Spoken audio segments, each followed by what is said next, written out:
Hey everybody, this is Rydo and we're back to another live stream of Hearthstone. Today is Friday, September 20th.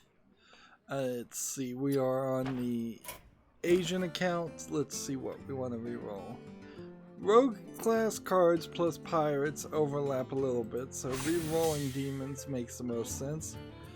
So we've got a 50-50-50 here, playing the rogue. Let's jump into the Tavern Brawl. And let's see, I guess we play as a rogue with pirates. Yeah, that's pretty easy. That works perfectly fine, I think. So let's see what are some of the best pirates that we can have.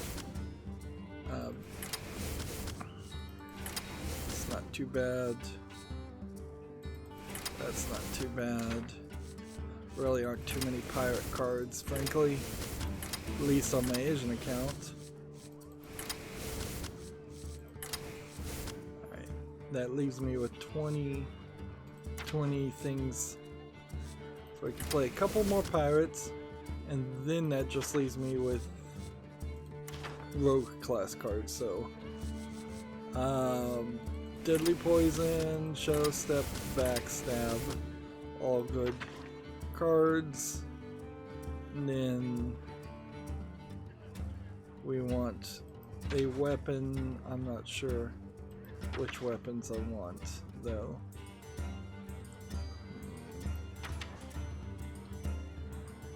Let's see, we'll take this weapon. That's not too bad.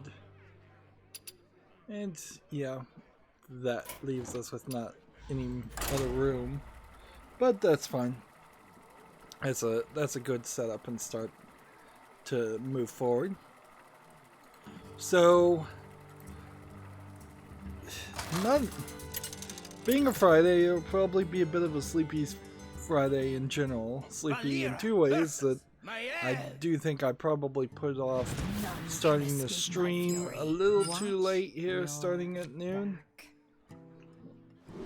My goal is to try and wake up at 6 in the morning like I did this morning and stay awake till like 10 p.m. in the evening.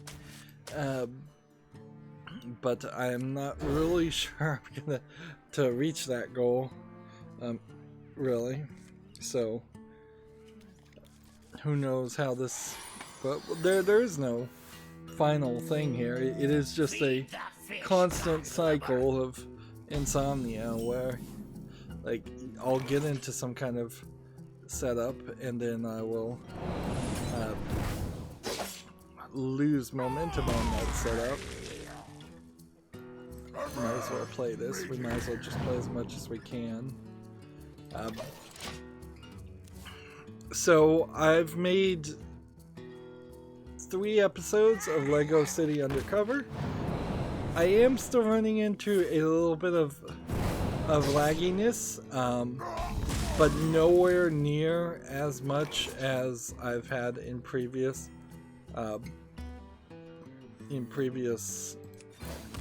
Lego games that I've tried to cover. So I'm doing perfectly fine. I would say Lego City Undercover is a little bit of a weirder game. It feels like it was created right after Lego Batman 2, or maybe even before Lego Batman 2. There's a city, open world city, that feels like it's definitely a predecessor to the New York City and Lego Marvel Superheroes, but with considerably less going on and less in it, and an incredibly small amount of Lego things in general. So you will see buildings and they will just be standard video game 3D models with no Lego pieces on them, no indication, hint, or suggestion that there is supposed to be any Lego pieces on them, or that they were made out of Lego, or that they were created in any way with any consideration to Lego. So it feels like the whole game may have not been a Lego game to start off with, at least the city part. The characters are minifig characters, but if you were to just do a quick replacement of the minifig 3D models, it would look like just a regular game. Now, it does seem like as it's awkwardly moving backwards and forwards through the 15 regular 2.5D 3D Lego levels. They're not even really 2.5D levels where you're starting on the left and working your way to the right. So far they've been very much 3D levels that just kind of go wherever they want you to go. Actually, they've both gone, the two levels I've played so far have gone upward in a weird way. Upward with maybe a little bit of left to the right. Let's see. See how this works.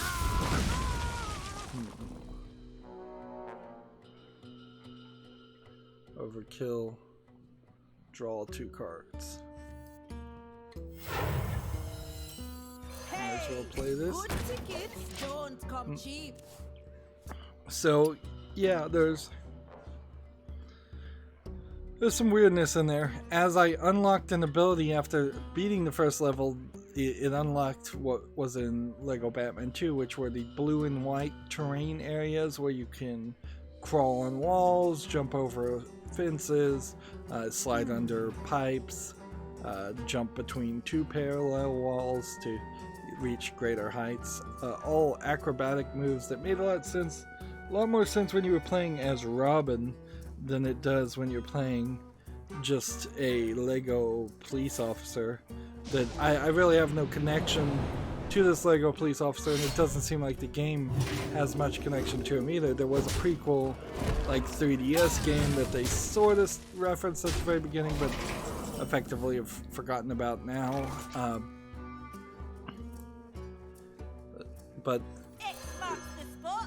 the game clearly doesn't really have any reverence for that police officer, because they're making a lot of kid unfriendly references. Like the second level I did was a direct reference to Shawshank Redemption, and I'm like, this is funny for an adult, but it doesn't really make any sense to a kid at all. And the game itself isn't really holding your hand like any of the other Lego games. So in the experiments to make it more of an open world game, they've lost the earlier age rating that other Lego games had.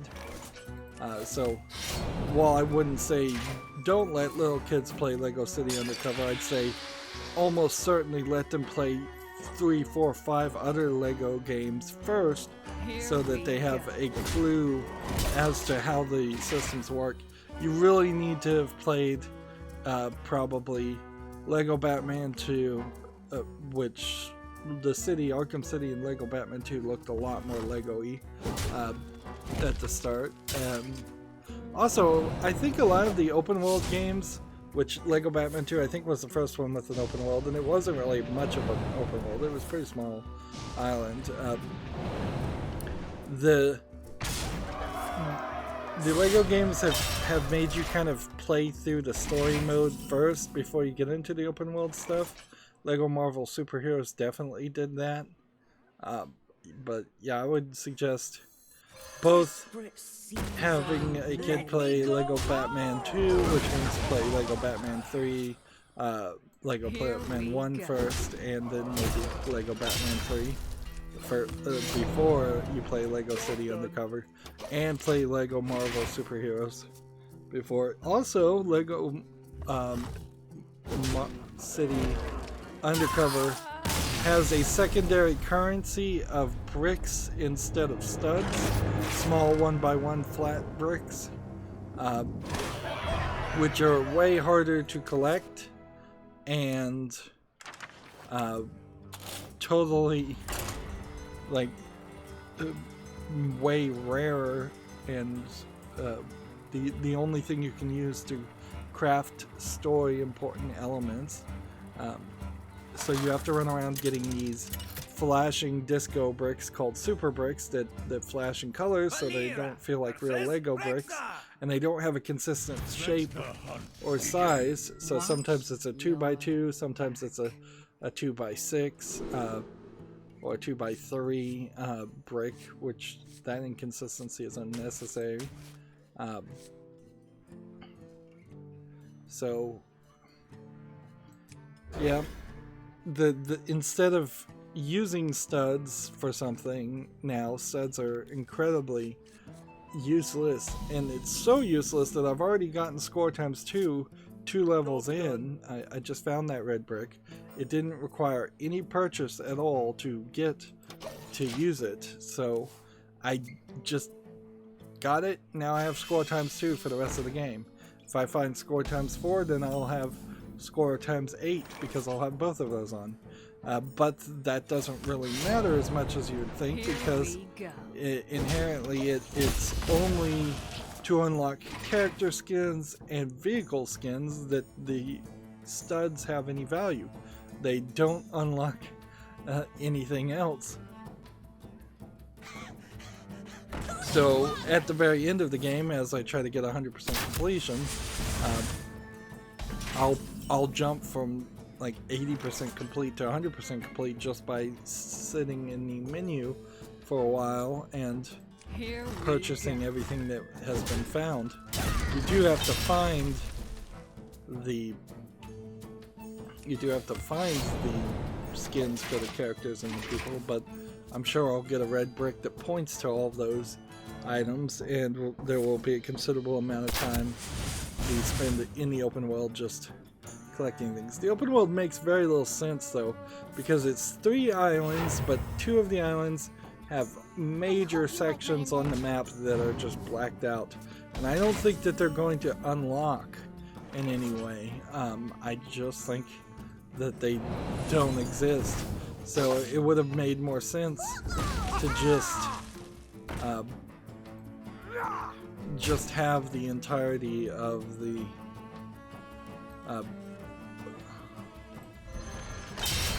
it would have made a lot more sense to have the map cut down the size where they actually had content, and then just had the islands be smaller instead of having these giant hills.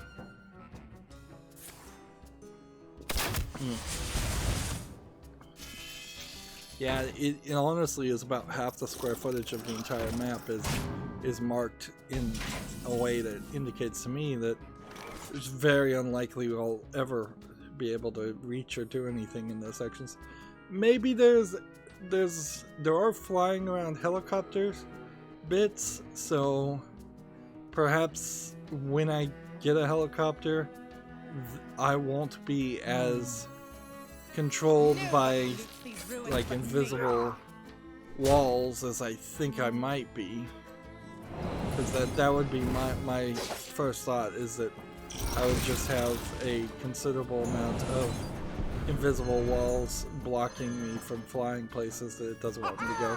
It's also surrounded by water, but you can't swim in the water because a Lego shark will just attack you and kill you the second you hit the water.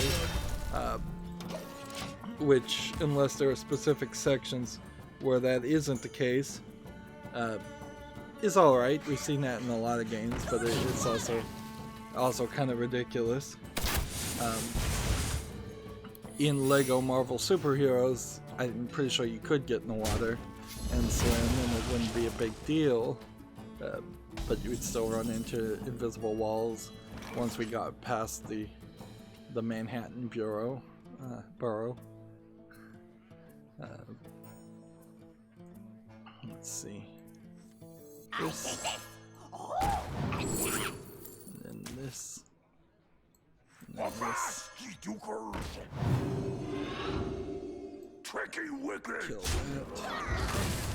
that. And then attack here.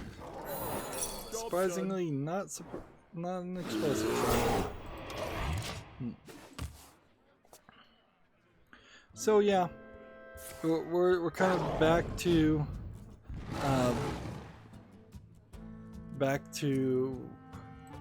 just playing Lego game, back to the old thing. is going to be a mostly relaxed job where I'll just try and kind of move a little bit faster through it and grind through it. My main problem now is having these small sections of hours in which I can get anything done, but that's been a consistent problem for a while. That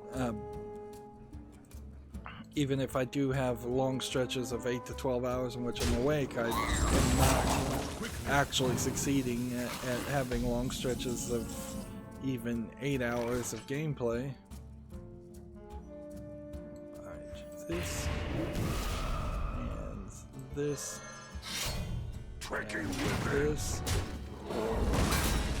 and this and victory. Speaking of Lego Batman, all 3 of the Lego Batman games are free on the Epic Store, as well as 3 of the regular Batman games are free on the Epic Store this week. I think it's just going forward, since I'm engaging with it, I think it's fair for me to just start mentioning the free games.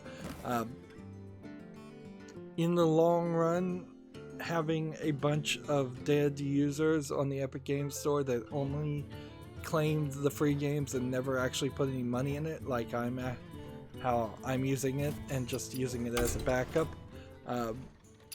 doesn't really help the Epic Games Store, other than maybe they could make the claims that they have a much higher active base, player base, than they really do.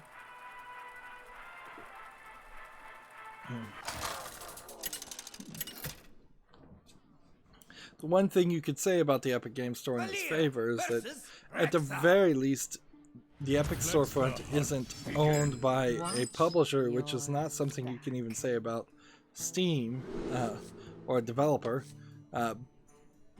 because I don't believe Epic has published anything other than Chair, a couple of their games like Fortnite and Shadow Complex. So I guess they are a publisher and a developer, but they're not anywhere as big or successful as Valve is, and they're definitely no EA Play Store, they're no Ubisoft Store, they're nothing that is owned by a major AAA developer publishing company. I suppose there is a small bit of potential, I don't know what the right word would be to say. There's a small gap in the market there for a pure video game publishing store from somebody, a storefront that has never published a game and never created a game and promises never to do so. Although that storefront probably wouldn't work extremely well. If you were going to do something, you'd almost want a here we go. Well, that's an explosive trap. Amazon.com or Walmart or someplace like that. GameStop Online to be a storefront like that. And that still probably wouldn't work too well. Here we go.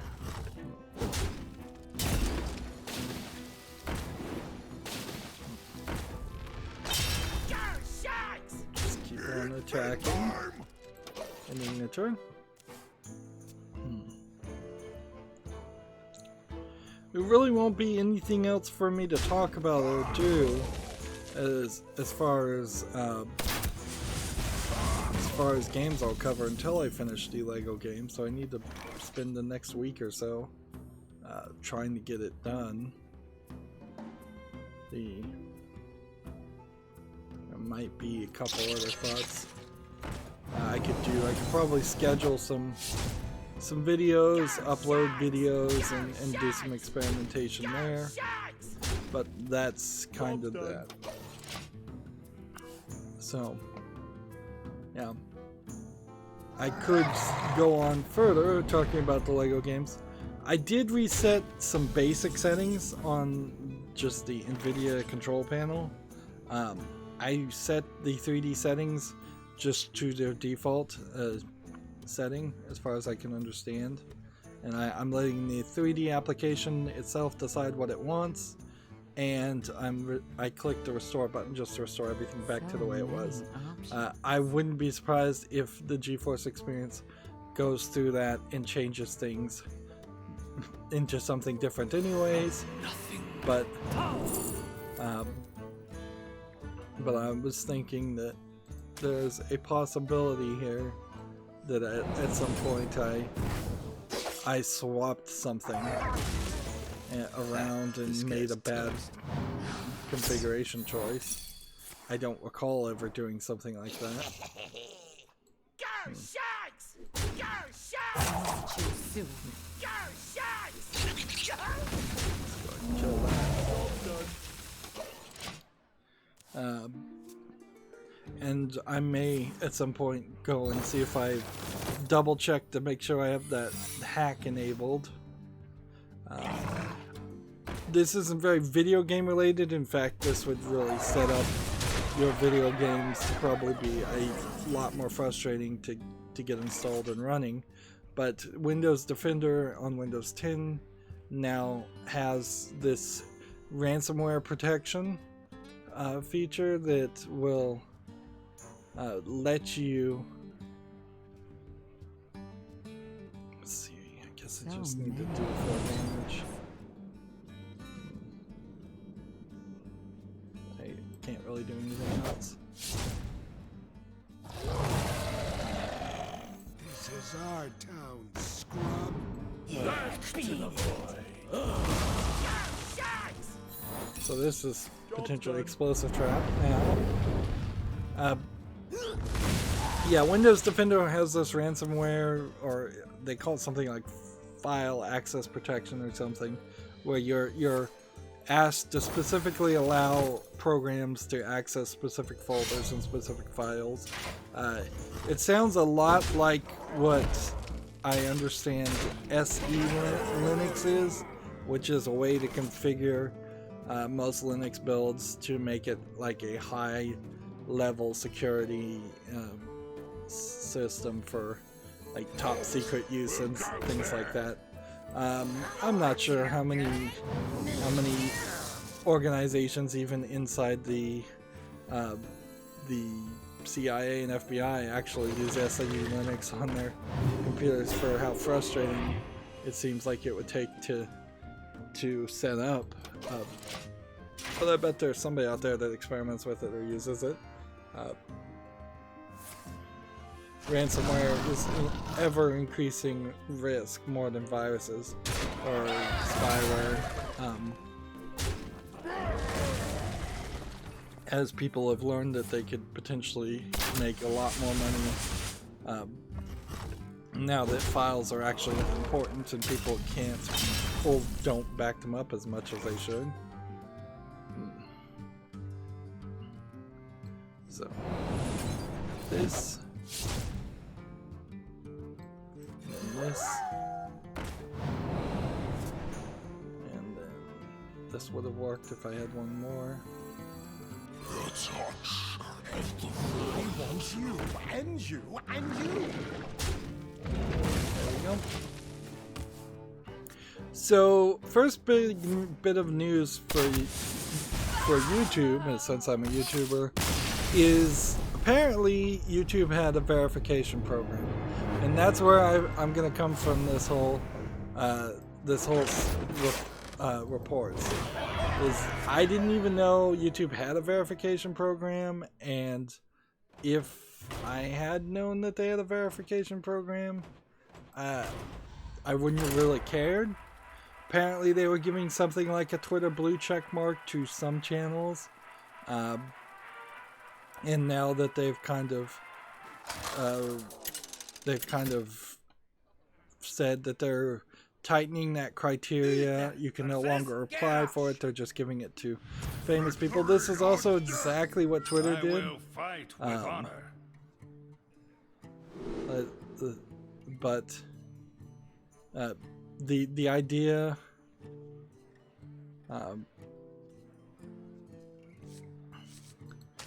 The idea here is I think that they're only going to give verification to a small amount of people. I think a lot of this also has to do with the community tab and like posts. That's something my channel was never even allowed to use because I don't have enough subscribers, so it really doesn't matter to me.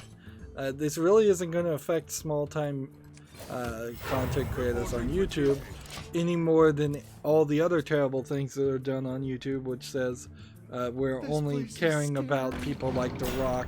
Susan Wojcicki only cares about big famous people that they want to promote, and they don't care about even medium-sized YouTubers, and even some of the largest YouTubers they don't care about and kind of wish they would disappear.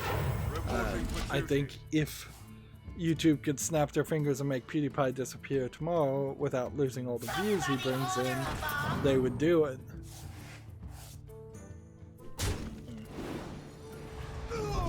But it's hard to be outraged because a bunch of people who got blue check marks are losing their blue check marks. If anything, I would say that the concept of the blue check mark has always kind of had this flaw in it that needed to be addressed, where there's little to no value in the blue check mark and it really doesn't mean anything. It seems like YouTube's explanation as far as why they're getting rid of the check marks is because it caused great confusion. That sounds like total BS, but I mean, can't really care. And it's not just because I don't have it and thus I don't care. It's like I never knew the thing existed, so it wasn't even a feature that was useful to me. I don't know how else to say it. It's like, if YouTube, in the same way that I just learned YouTube had an upload API, and I potentially, with more experimentation, I'm gonna get a lot of use out of that. It would have potentially taken several more years before I learned YouTube even had a verification system.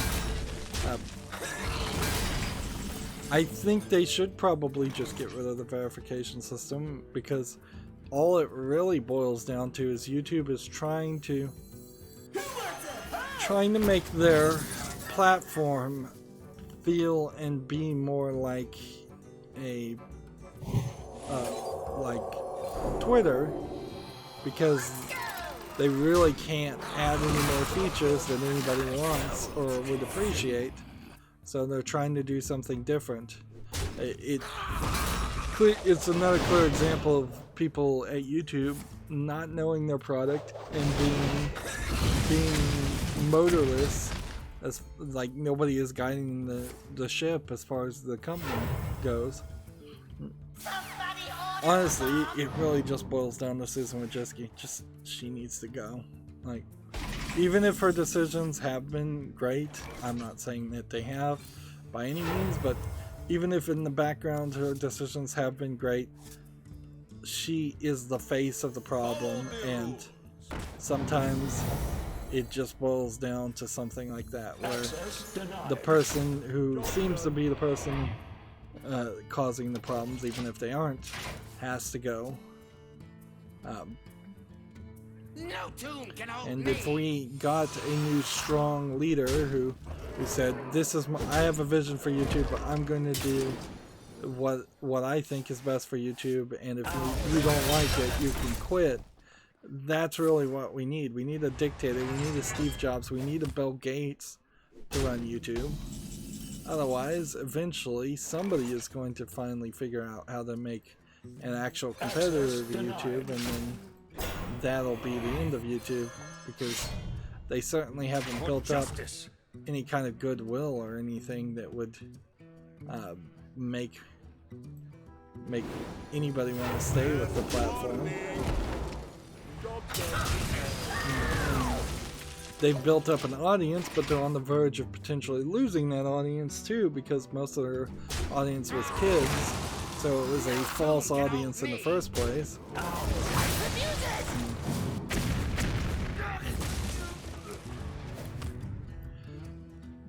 There's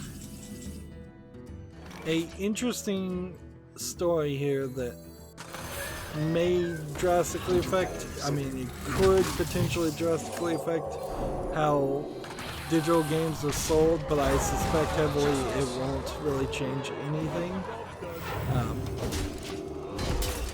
Several stores have this article, but we'll just look at Gamma Sutras. Steam must allow digital games to be resold, rules the French court. So this is something that would have to still go through appeals, I'm sure, and it would only apply to people, French citizens throughout the world, that they could resell their games as used. Otherwise, they're going to be charged 3,000 euros per day if they don't change its rules within a month of the dust settling as it's subscribed here. They also threw out some other parts of their contract. Throwing out parts of the contract could just be rewriting the contract that might not really affect how Valve does business, or Valve could just pull out of France for all they care.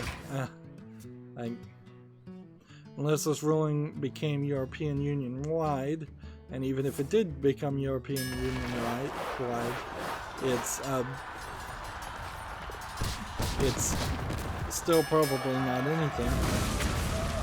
Inherently, a ruling like this, it boils down to the basic competing economic and government theories between the European style, where they want to give their citizens so much rights that maybe all citizens do deserve, that they would be willing to make it impossible for businesses to really have any success.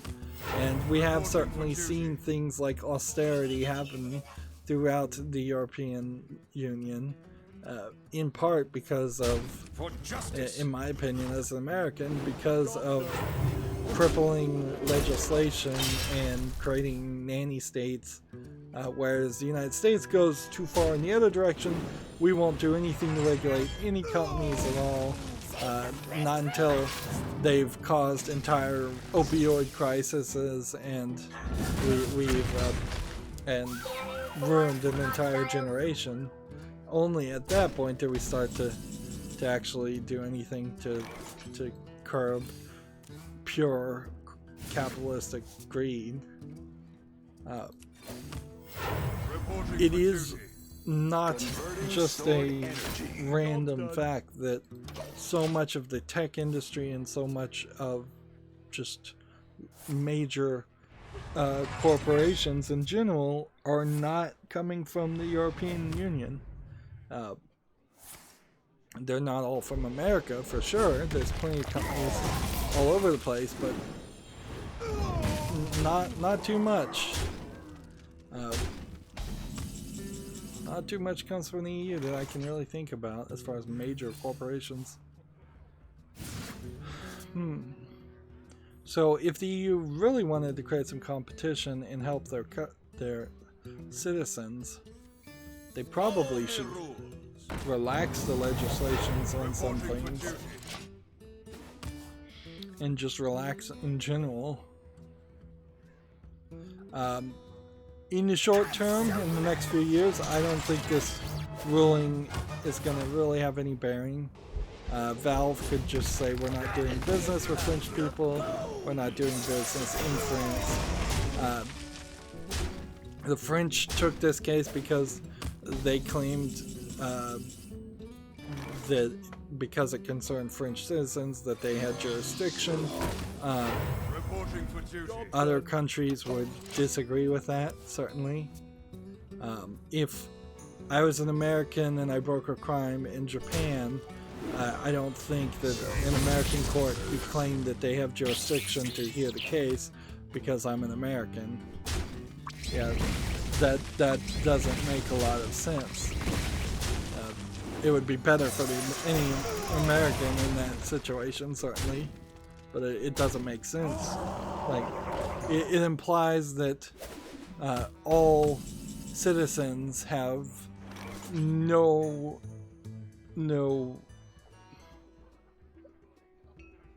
requirement to follow the laws of the land and local requirements, like local rules. This would be ridiculous, and it's what happens on YouTube all the time, is that the Japanese lawyers will claim copyright based on Japanese copyright law, which is not a legitimate argument for the Digital Millennium Copyright Act, which is a U.S. law that has to follow U.S. copyright law. So, yeah, it's a dumb argument on the face of it.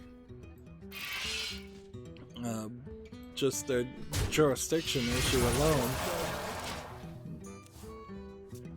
But that is also what the GDPR says, is that if you're a European Union citizen, which how you became a European Union citizen instead of a citizen of your individual country is questionable.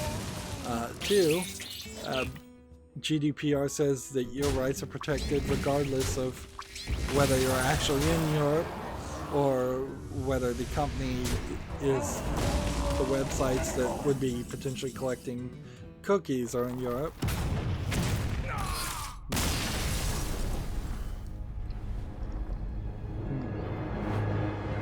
Well, I didn't get any victories there, but I do believe we're done with the daily quests.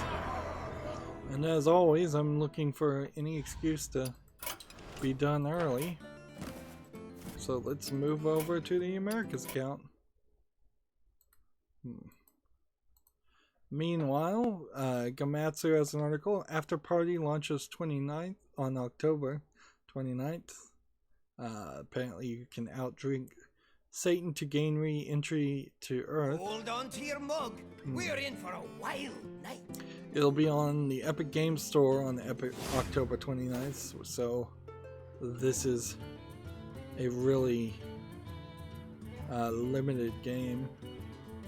And from this trailer, it looks more like a conversation adventure game, point and click adventure, than anything else. Yep. I can't say it's immediately going to be bad, but I can say it's probably not going to be amazing.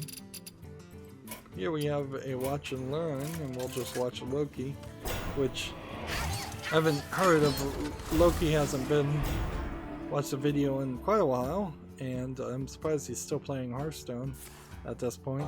I'm surprised I'm still playing Hearthstone.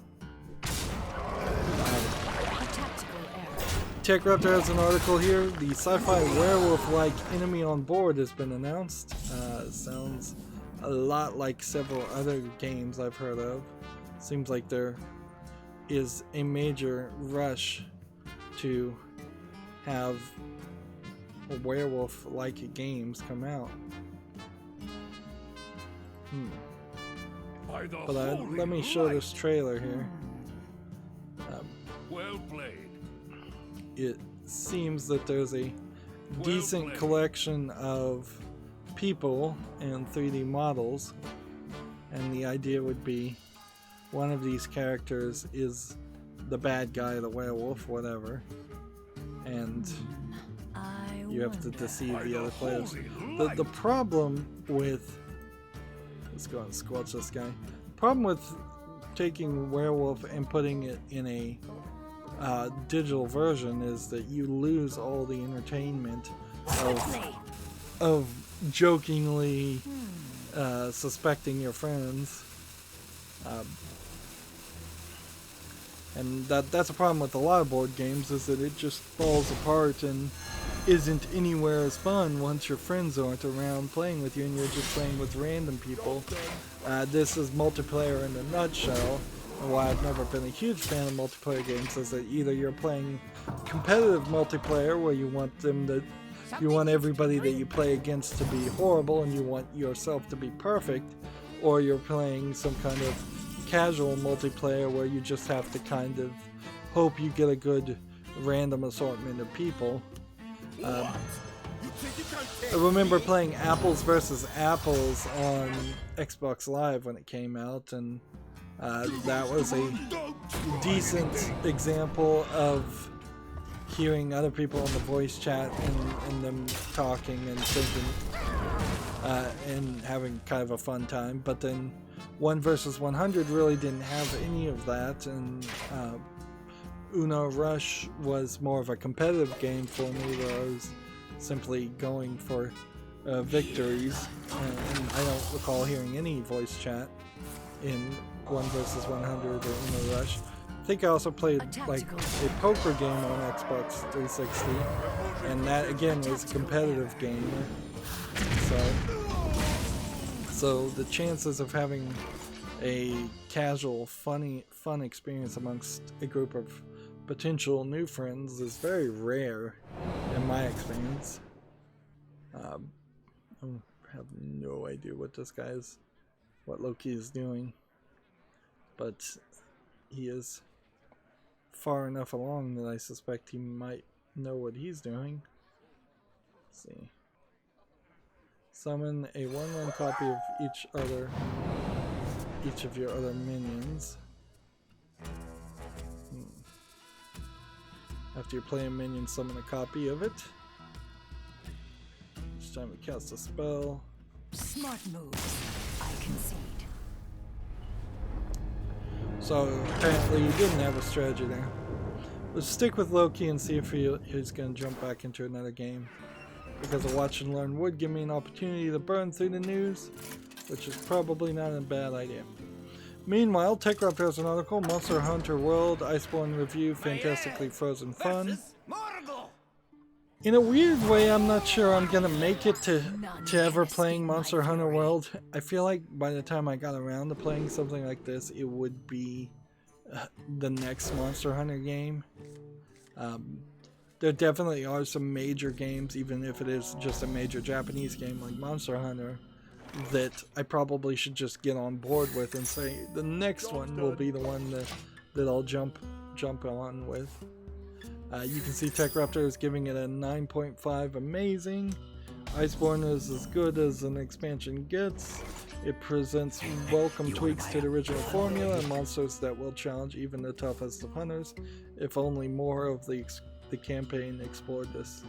Pros: welcome quality of life tweaks, gorgeous new world, challenging monsters, and house decorating. Cons: the campaign retreads old grounds. Okay. Gamatsu has an article here. The State of Play, the Sony State of Play, will feature new game reveals and PlayStation Worldwide Studios content, which is not a company, not a division I've even heard of, and more are all set for September 24th. The update, I'm fairly certain, is that Last of Us will be playable. Last of Us 2, Part 2 will be playable, yeah. Not playable, but showcased during the broadcast. Okay. So, I think it's fair to mention, though, that the last time we saw Last of Us Part 2 was 2 years ago at E3. And, frankly, any other Sony titles have been not too many and not too interesting. So, if we were to estimate the State of Play announcement, the most wild thing would be Last of Us Part 2 is out now, PlayStation 5 is out now, we're going to get a jump ahead of Microsoft, we're going to be on shelves for the holiday season. PlayStation 5 is amazingly powerful. We've got a ton of Japanese-centric and Japanese popular games, so we're regaining control of the Japanese market. We're not going to do any more censorship, so we're not going to lose any more of our Japanese developers and publishers. And by the way, we also have a ton of Western games that we didn't have before. Also, while they're at it, they might as well, if I'm just pie in the sky thinking here, that they could also say all of our games are going to be released on PC going forward also, or all of our first party title games. That's all they could really promise. So that would be the wildest announcement on the 24th of September. The more conservative, or most conservative thought is that it will be much like the E3 presentation from 2 years ago from Sony, where there was barely anything at all shown, and it was an hour and a half of pomp and circumstance to highlight 4 games. Let's see, taunt minions. I don't know who would have more taunt minions. Would it be a mech hunter, maybe? Or a paladin? We'll see.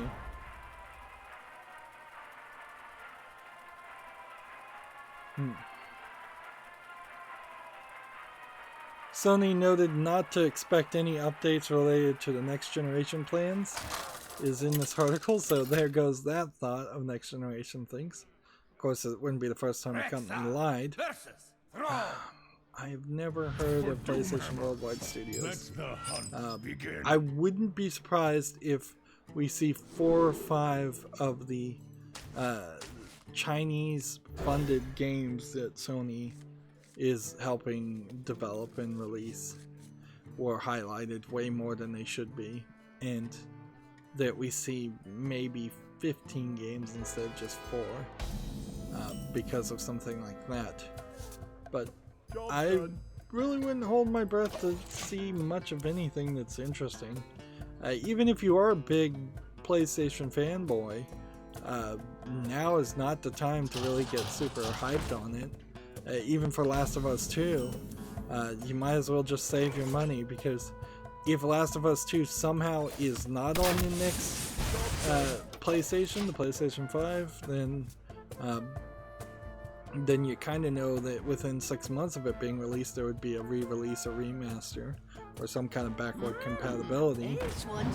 And so it doesn't make a lot of sense to want to play the game in a worse form compared to what you might get later. That's kind of true for most games these days.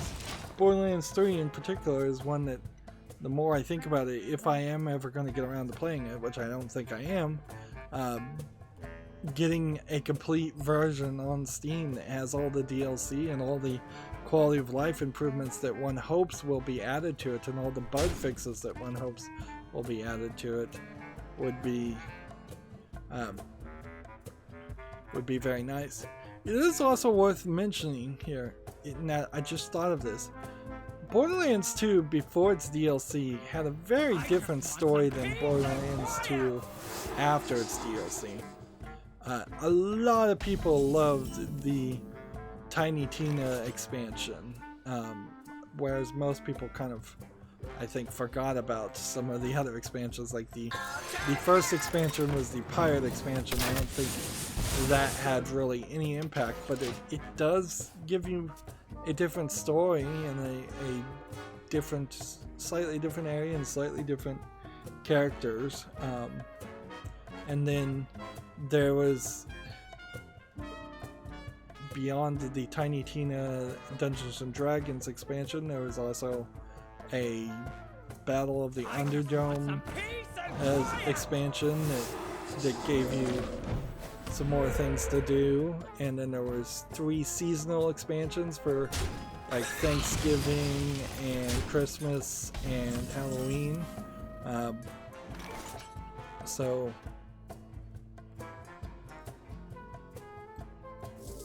I don't think those things can just be forgotten about completely.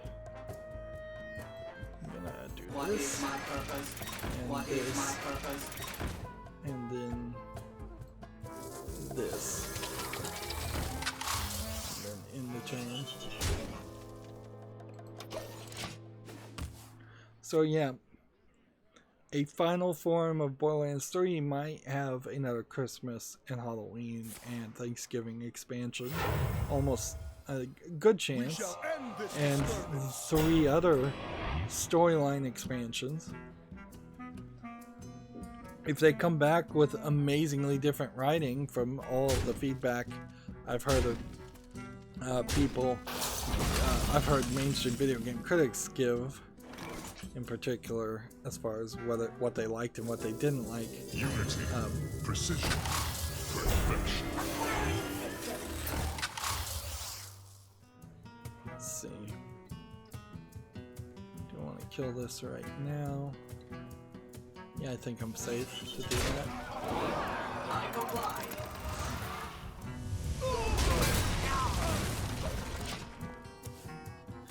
that.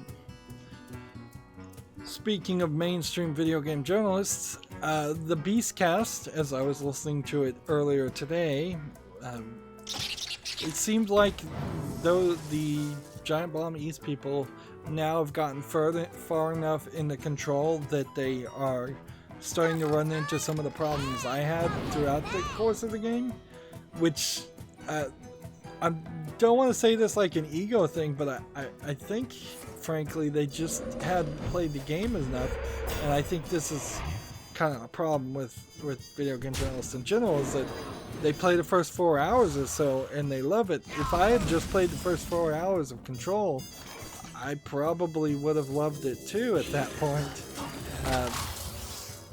That's not a hard thing to potentially accomplish. It's only once I got past those sections, once I started having the same fights over and over again and dying over and over again,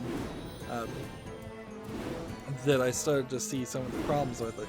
I will fully admit, for Control in particular, I still probably wasn't very checked into the storyline and the Twin Peaks-esque nature of what seems like a combined universe between Max Payne and Quantum Break and Alan Wake in Control.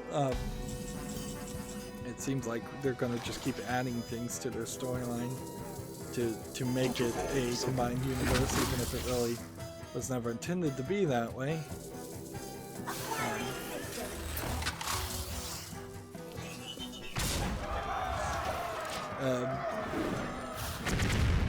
I did see another YouTuber play a section that I totally missed.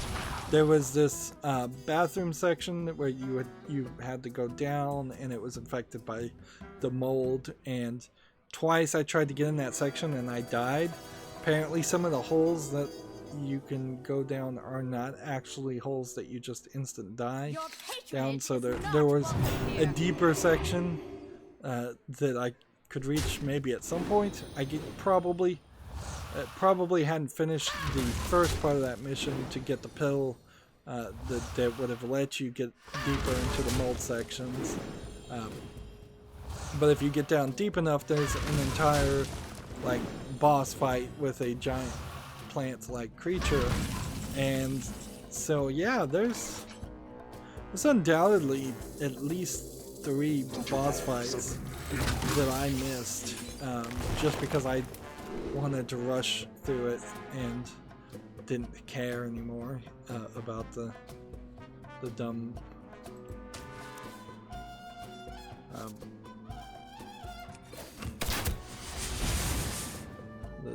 the dumb thing, the dumb game. So yeah, I don't think I'm ever going back to Control. I didn't really even properly play it all the way through. And my playthrough through Control is probably very similar to what my playthrough through something like Red Dead Redemption or GTA would be. I wouldn't have a major desire to try and stretch out that footage for an incredibly long amount of time.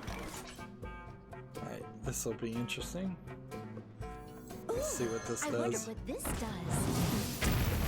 2. That's all it does? Interesting. Well, there's 23 extra damage.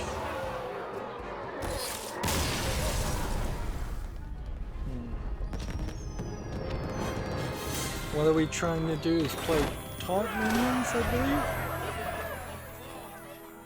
So that was 1 taunt minion. That doesn't seem like that's enough. Let's try paladin instead.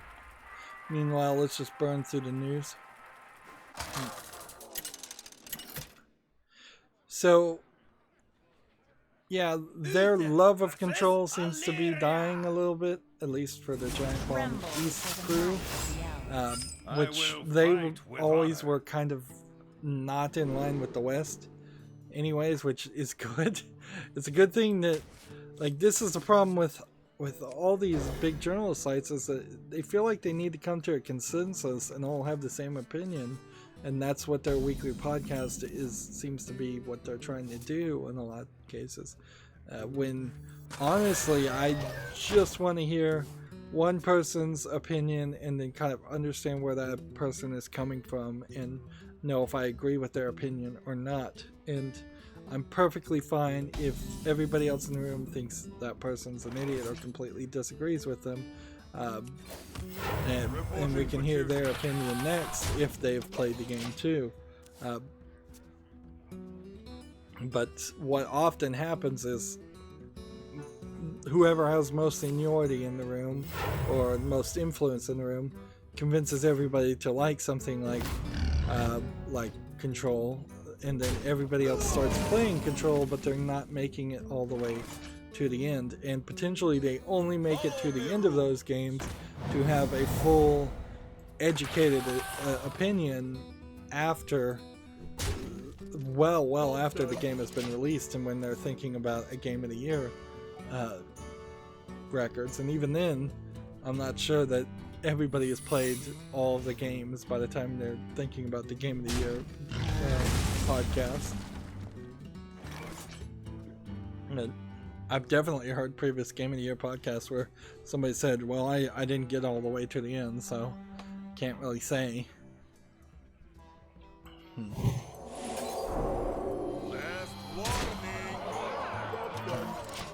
It might be easier just to build a taunt deck, but let's go through the news. TechCraft has an article, The Sims 4 Realm of Magic conjures up an enchanting experience. This is another thing that I think Abby from the Giant Bomb East crew has a unique situation that she's in. She's getting pushed to play The Sims, and it seems like girls are often pushed to play and cover and criticize The Sims, whereas Abby in particular was hired to be a personality, and she's really not informed about playing video games enough to be on working for them at all. In all fairness, like, I'm not saying girls can't review video games by any means, but when you hire somebody who's an improv comic, basically, and you make her the audio soundboard person, which one hopes she had some experience in that before she got the job. Like, she practically played no games from best I can tell. Meanwhile, I still would point out Morgan Webb. She, best as I could tell, really did play video games and really did know what was going on, and she was not getting limited or handed coverage of things like The Sims, which are thought of kind of girl games. Leanna Kay is notorious for doing her I hate The Sims, I really hate The Sims gag every time she mentions it. And frankly, there is a lot to hate for The Sims. It's not really a great experience, and The Sims 4 in particular has just become this money-grubbing expansion thing. On the other hand, I would say The Sims 4 probably still is the best life simulator that's out there in game form. but inherently, you've heard me say, I don't want to play games that simulate other people's lives or other people's jobs if they're boring, simplistic things.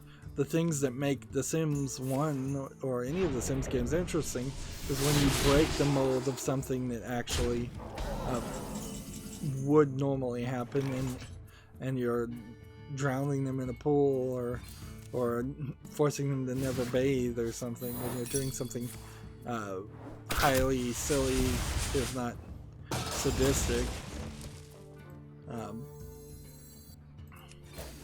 But if you play the Sims the way it's supposed to be played, you really aren't going to have much of an experience, in my opinion.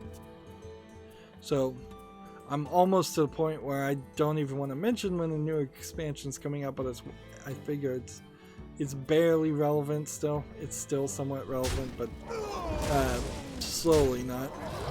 And the way The Sims is released is cynical, that this is EA. So on one side they have like Battlefront, and they're heavily targeting like Star Wars fans, mostly male fans, to get as much money out of them as possible. And then they put out a cynical Battlefront, and then they put out a cynical Sims game to target the female demographic, which frankly in 2019 I don't think you should be looking at games by gender demographic in any way. I think you should probably assume that you're gonna you should target and have a close to 50-50 split between male and female players. Yeah, I don't think there's any taunt minions in this deck. I could try a warrior deck. That might have some taunt minions. Moving on, Gamma Sutra has an article. Unity has acquired the marketing and analytics specialist called Delta DNA. Unity certainly could use some help beefing up their presence, because they certainly need to attract as many people away from Unreal and RPG Maker and other engines. When I was playing the Lego game, I thought in particular that the engine for the Lego games needs to be ported over to Unity and just rebuilt from scratch. Whereas Unreal really wouldn't work for Lego games because it would be too difficult to get Unreal to run on a cell phone or an iPad. You really would want the Lego games to run on everything and consistently work, so you wouldn't want it to become a bit of software that requires you to patch over and over again as new devices come out. I'm somewhat certain I've heard of Delta DNA too.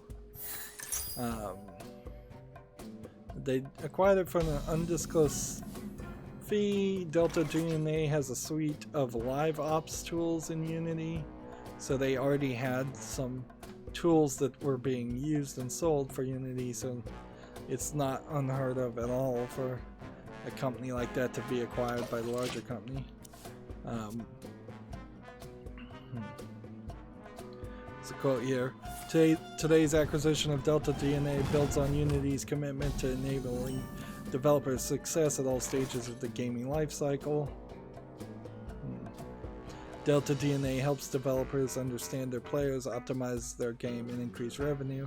We're excited to welcome Delta DNA into the Unity family and extend the reach of their real-time engagement capabilities to creators around the world. Delta DNA sounds like it might just be telemetrics / spyware to see how much people are engaging with free-to-play games. It's probably not the biggest news, but it is definitely big news. Apple Arcade's debuting its games now. So Game of Sutra has an article, Apple Arcade's debut heralds the launch of dozens of games on iOS and Steam ? We'll cover some of these games. If the French ruling against Valve saying that they actually have to sell used games actually was something that had to happen. I said actually way too much there. If that was to really occur, then the systems such as Apple Arcade, where it is a service you're paying for and you never get ownership of the game, might be a way to dance around that kind of ruling. But I don't know if you would really shift your entire sales strategy just in the fear that you would have to allow used game sales. And certainly used game sales on Steam would be a weird experience because it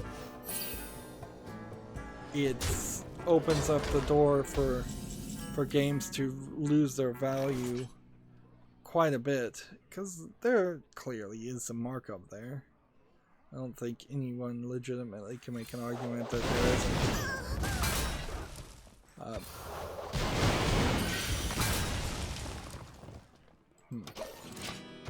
So it could hurt the indie market, it could hurt everybody but the top tier AAA developers, and even the AAA developers could start to see less and less money.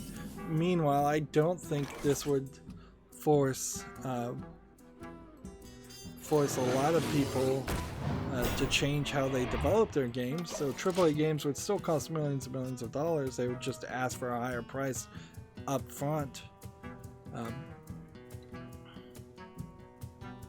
So I don't know what the solution there really is. And if you were to try to sell games on Steam, do you put those games on the Steam marketplace and then Valve gets a cut by selling the used games? And do the developers get a cut by selling the used games? That's what they would want to implement if they're forced to implement anything.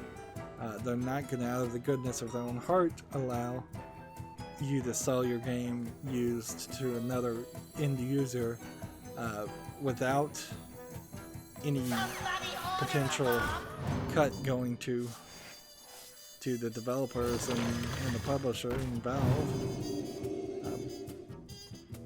So then it would come down to selling maybe your entire Steam account, and that stops making a lot of sense also. And all of those issues are parts of the things that can be appealed. Is Valve is going to go, you would absolutely ruin the video game market if you allowed used sales of digital copies. And they'll make that argument very hard. And it would definitely be different in my opinion. I don't know if it ruins the video game market, but it'll who knows what happens. The recession happens and there's no money for anything ever, and everybody goes back to piracy. Any of these things and all of these things might happen. Or none of those things happen. The most realistic guess is that very little changes. You still probably would get a considerable amount of people buying their game new on day one, and if Valve was forced to sell used copies, then they would probably considerably limit the number of copies that existed. So you'd get these limited runs in digital format for not a good reason.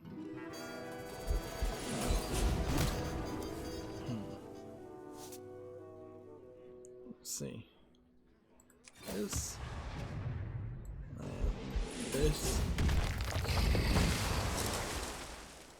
And then Attack with this.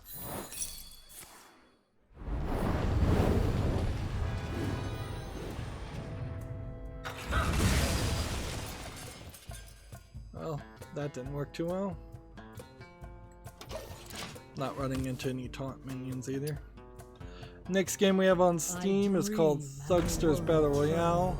This is just a low effort game, of course. We've got a decent number of low effort games. $4.49 discounted, English only. Of course, this is not making it to the follow list. I don't see how any of that stuff would actually be reduced. Any of the low effort terrible games would be reduced if you could sell used copies of them. And it really would just circle back into a lawsuit if you could sell used copies, but then Valve hides it on the storefront so nobody can find the used copies available for purchase. So I bring life. let's play that. I must choose. Let's do this. Job done. Kill that. Next we have a game on Steam called Polyfuro featuring Asana Rory. This might be a Japanese game or this might be a Chinese game. You can see that there's a large amount of bright white bloom on this virtual singer AI who seems to mostly be standing in one place, so she's not even dancing. So it really feels like this is a low effort 3D modeling experiment, and with some kind of rhythm magic game, match game like Beat Saber built around it. Doesn't look that good. It requires VR. It's $15.29 and it's English and Japanese with full audio. Well, there definitely have been some bad Japanese Beat Saber clones too, so not super surprised here. Also, this character is animated poorly, in my opinion. There's just purple hair with purple clothing, almost head to toe, is too much. Like, we don't need that much purple. I must choose. Right. Light the fuses!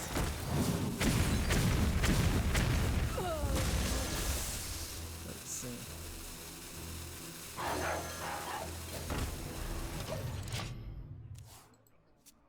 Let's see.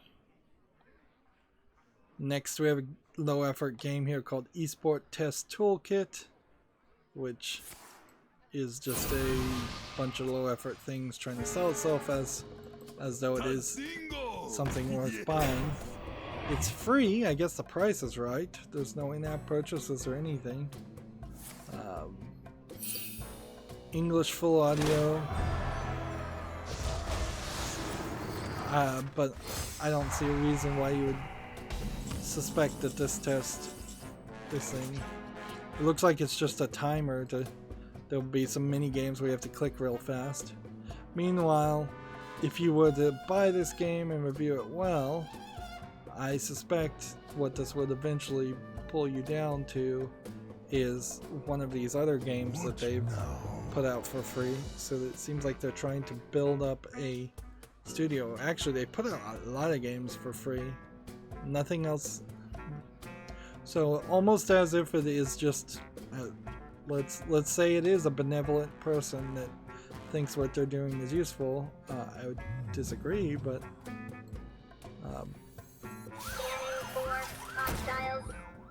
let's see. Okay. This.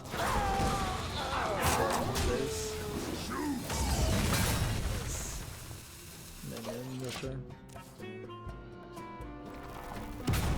It's the same sentiment I've said many times, is if you want to be an esports player on a specific game, the only practice you should ever be doing is that specific game. anything else is wasting your time. Tech Raptor has a bit of speculation. Here, get ready for the next Batman game to be an Epic exclusive, probably. I don't know why. They're assuming that's the case because right now they're giving away 6 free games, 3 Lego Batman games, and 3 Batman games. But I don't think there's any indication here that it would be an Epic Store exclusives in particular, but maybe they've got some inside information. Their first guess reason is because they're giving $120 of Batman games away. I think you're probably overestimating the value of the Batman games by a little bit, because they're old games to say the least, but also the Lego games, if somebody doesn't have Lego Batman 1, 2, or 3 by now, they probably were never going to buy it. And if somebody doesn't have the 3 Batman Arkham Asylum games out right now, they probably aren't going to buy them anyways. I'm not sure. I, on Steam, actually own all the Batman Arkham Asylum games, but I'm not sure that there's a lot of relevance for this. Remember, the most recent Arkham Asylum game was so bad that it invented refunds on Valve's storefront that they didn't even exist until the need for them was demanded. And so if you are going to make a new Batman game, it really has to be a full reboot, and you kind of have to just kill the past there and say, we're going to have a new Batman with a new voice actor and a new style and a new gameplay mechanic. We're probably going to have a whole different team make that new Batman, because I'm sure the old team is tired of making Arkham Asylum style games, which were pretty derivative. The next big bit of speculation is that there is a Batman crossover likely coming to Fortnite,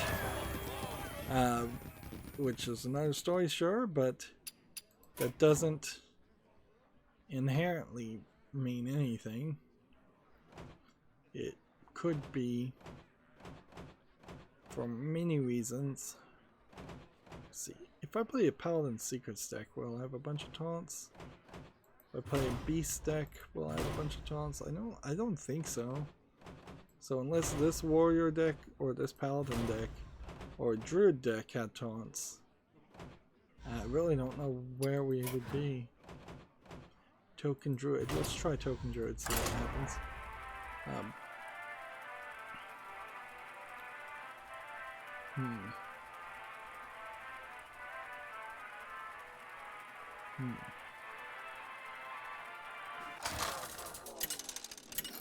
The last argument Tech Raptor is making, that Epic Games has released free games related to their exclusives. Alan Wake was free, and Control is an exclusive. Metro 2033 is one of next week's free games, and Metro Exodus is an exclusive. So that actually is backwards though, because Metro 2033 is coming out weeks and weeks after Metro Exodus came out. Rebel Galaxy was given away prior to the launch of Rebel Galaxy Outlaw. So it's not completely baseless speculation. I just don't really believe it. There is also an argument here that all they've seen is like a bat shape flying over the moon of Fortnite. It could be a mislead, and it could just be a Halloween Fortnite event, which would make way more sense, or would make at least the same amount of sense, considering we're only a few weeks away from October and Halloween, and Warner Brothers giving away a bunch of Batman games right now. could just be Warner Brothers dipping their toe in the Epic Game Store without having actually signed a deal for any exclusive. On the other hand, it could be that Warner Brothers was super pissed that they were forced to refund so many copies of the latest Batman game on Steam. Although how they could be pissed at Valve for that is beyond me, because it really isn't Valve's fault when you make such a terribly buggy game that it's completely unplayable.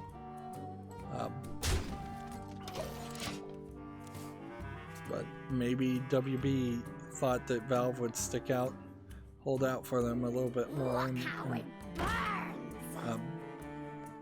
and maybe they felt slighted. I guess the question would be, has there been anything else published on Steam from WB since then? The answer to that is probably yes. There's almost certainly been a Lego game or two released since that point. Quest accepted.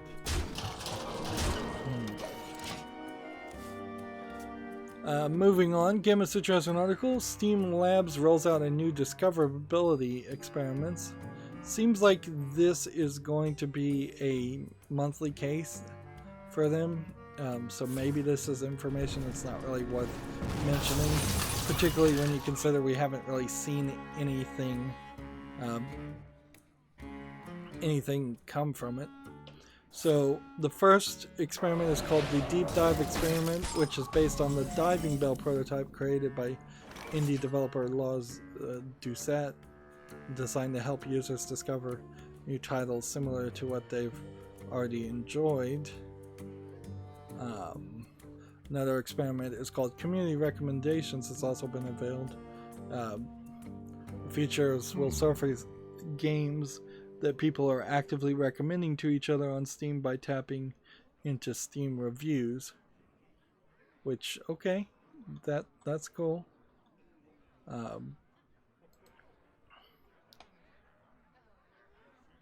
So let's see. What do I want to do? Play this.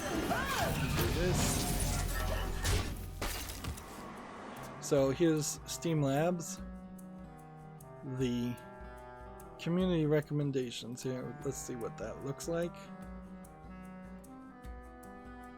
So we have Ni no Kuni, the White Witch remastered, which I need to scroll off of because they'll content ID that. That is a game I do want on my wish list, and I can tell you immediately you've got a problem here because you've got no quick button to wish list, follow, or purchase these games. Here's Cube World, and so you get a review. This game was my childhood, and for the past 6 years I have waited like many others.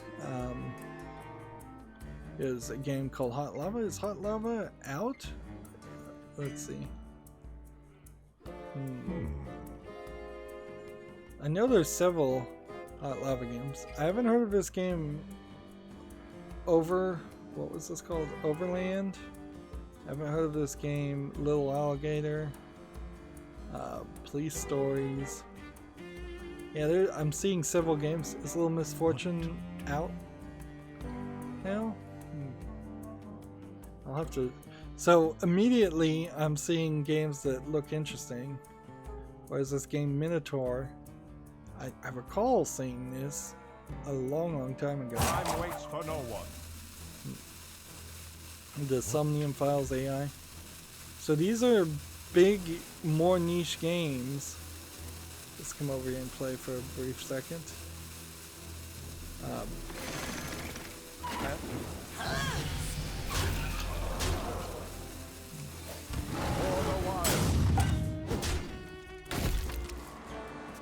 Man, I am definitely seeing things. Demonica Everlasting Night. I'm seeing things I have not seen before. And this is on my wish list, but everything else up until this point, well, no, that's been on the wish list too. So immediately this community recommendations is working very well for me. And like Nico Pereira and Orange 100%, what is it? 100% orange juice, for instance, Nikopara, 2 games that are not super new. Prison Architect's pretty old. Now this game is in my library, so there's kind of no reason for it to be recommended to me. So there's some experiments going on here, but this is not bad. And it takes the screen and just gives you one game, which is nice because almost everywhere else on the Steam storefront, you are forced into focusing in on at least 4 other games that are on the screen at the same time. So it can be distracting, to say the least. The other one they have is the deep dive experiment. Let's look at what this looks like. Takes a long time to load. So games like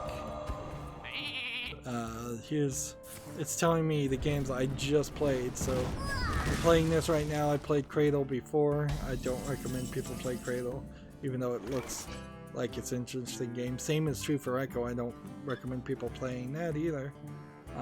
Torchlight, Time Clickers, EVGA, Precision X1, RE4, and Indiana Jones 2, The Adventure Continues. Alright, so if we were to click on this, then that should change it. So now we're saying games like Lego City Undercover over here. You kind of have to zoom out, and then you say, okay, Lego Marvel Superheroes 2 is on my wish list. I probably should start buying some more Lego games. Time waits for no one. Lego City Supervillains, Lego DC Supervillains.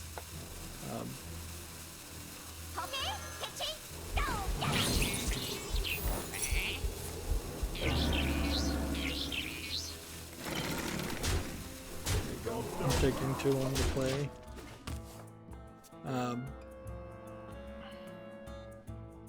So the top 3 of these games are Lego games, but then you start to get Ark Survival Evolved, which really does not connect to Lego games in my opinion. Scrap Mechanic, which kind of connects. Stormworks Build and Rescue, I don't think really connects. A game called Unbox Newbie's Adventure, I don't think really connects.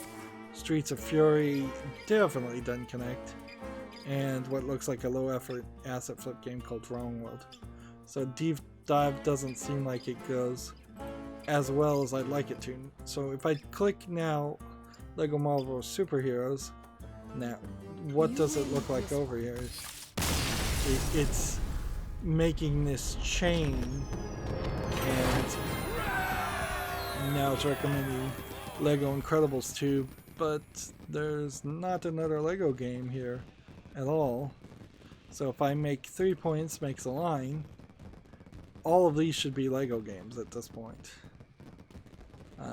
But instead, what we have is no Lego games, just Blockland and Batman Arkham Knight,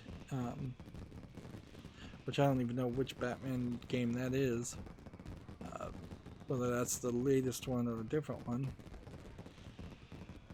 And notice they're missing something here, and they want to include Monster Hunter World in this chain, and that doesn't work. Once I click Monster Hunter World, it brings back something different, and then God Hunter 3. So we've completely broken the chain though, and I'm just interested in seeing how far this goes, or how far you can click. Can you just keep on going? The problem with this deep dive is it does seem like you can just keep on going, and it will just eventually scroll off the edge. Problem with this is to visit the store page you have to click this, and so I could see a lot of people just clicking on accident and going, oh, I didn't mean to actually select that game. I meant to actually go and look at this game. So then you'd have to click back to this point. And when you click back to this point, that still wouldn't be where you need to go. You need to go to the one before it. And then if we wanted to go to Sword Art Online, we'd have to click that. Which Sword Art Online, 50%. So maybe not doing great. But I did like the community recommendations at least. So I don't know if I can do too much with that, but I might find some hidden gems, and that has always been my desire, is to find hidden gems in these types of games. We need to be a little bit more serious here and build a taunt deck, and we'll do that in the next recording. I'm gonna break up this recording first. As always, I ask you to like, share, subscribe, comment, and watch every second of my videos. If you want to friend or follow me on any social media sites, there's a whole bunch of links down below in the description box. And if you want to support me any further, there's a link to Patreon, or you can friend me on Steam and gift me a game off my wishlist. Thank you for watching. Have a good evening.